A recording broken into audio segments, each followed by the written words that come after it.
Police সংস্কারের শিগগিরই committee গঠন করা হবে বলে জানিয়েছেন স্বরাষ্ট্র উপদেষ্টা লেফটেন্যান্ট জেনারেল অবসরপ্রাপ্ত মোহাম্মদ জাহাঙ্গীর আলম চৌধুরী।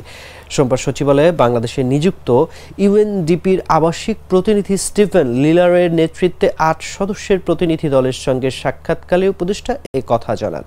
সাক্ষাৎকালে দুই পক্ষের মধ্যে পুলিশের সংস্কার, বন্যা পুনর্বাসন সহ বিভিন্ন বিষয়ে আলোচনা হয়। পুলিশ সংস্কারের বিষয়ে উপদেষ্টা বলেন, এটি এখনও প্রাথমিক পর্যায়ে রয়েছে। এ বিষয়ে কোনো কমিটি গঠিত হয়নি, তবে শিগগির পুলিশ সংস্কারের লক্ষ্যে প্রাথমিক কমিটি গঠন করা হবে। কমিটি কোন প্রক্রিয়ায়, কিভাবে ও কাদেরকে অন্তর্ভুক্ত করে সংস্কার করা হবে তা নির্ধারণ করবে।